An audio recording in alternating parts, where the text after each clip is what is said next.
ഗോഡ്സെ അനുകൂല പരാമർശത്തിൽ NIT അധ്യാപിക ഷൈജ ആണ്ടവനെ വീണ്ടും ചോദ്യം ചെയ്യും. ഇന്നലത്തെ ചോദ്യം ചെയ്യൽ പൂർത്തിയായി. കുന്നമംഗലം പോലീസാണ് ചോദ്യം ചെയ്തത്. ജോഷിലുണ്ട് കൂടുതൽ വിശദാംശങ്ങളുമായി കോഴിക്കോട് നിന്നും.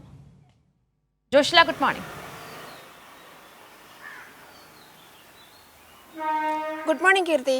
ജോഷില, ഇന്നലെ എത്ര സമയമാണ് ഷൈജ ആണ്ടവനെ ചോദ്യം ചെയ്തത്? എന്തൊക്കെ കാര്യങ്ങളാണ് പ്രധാനമായും അവരിൽ നിന്നും പോലീസ് ചോദിച്ചറിഞ്ഞത്? ഇന്നിപ്പോൾ വീണ്ടും ചോദ്യം ചെയ്യാനുള്ള സാഹചര്യം എന്താണ്? കീർത്തി, ഇന്നലെ ഞായറാഴ്ച ഏകദേശം 12 മണിയോടുകൂടിയാണ് ഷൈജ ആണ്ടവന്റെ വീട്ടിലെത്തി.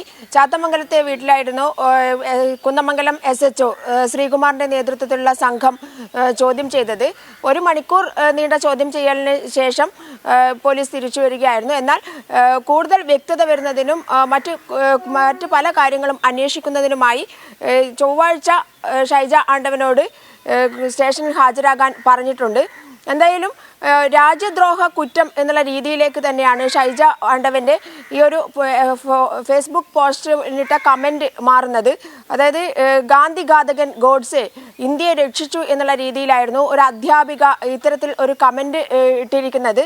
ഇത് കുട്ടികളിലടക്കം വലിയ പ്രശ്നങ്ങൾ ഉണ്ടാക്കും. ഇതുവരെയുള്ള ചരിത്രത്തെ വളച്ചൊടിക്കുന്ന രീതിയിലേക്ക് ഇത് മാറും. ചരിത്രത്തെ ഗോഡ്സെ അനുകൂല ചരിത്രമാക്കി മാറ്റും എന്നുള്ളത് തന്നെയാണ് ഒരു വലിയ രാജ്യദ്രോഹം, ഇന്ത്യയെ സംബന്ധിച്ചിടത്തോളം രാജ്യദ്രോഹ കുറ്റമായി മാറുന്ന ഒരു കാര്യം തന്നെയാണ് ഒരു അധ്യാപിക ഇത്തരത്തിൽ ഉള്ള ഒരു കമന്റ് സാമൂഹ്യ മാധ്യമങ്ങളിൽ ഇടുന്നത് എന്നുള്ളത്. അതുകൊണ്ട് തന്നെ SFI അടക്കമുള്ള വിദ്യാർത്ഥി പ്രസ്ഥാനങ്ങൾ ഷൈജ ആണ്ടവനെതിരെ കേസെടുക്കാൻ വേണ്ടി ആവശ്യപ്പെട്ടിട്ടുണ്ട്, പരാതി നൽകിയിട്ടുണ്ട്. മാത്രമല്ല ഇതിനെ തുടർന്നാണ് SFI നൽകിയ പരാതിയെ തുടർന്നാണ് ഷൈജ ആണ്ടവനെതിരെ കേസെടുത്തിരിക്കുന്നത്.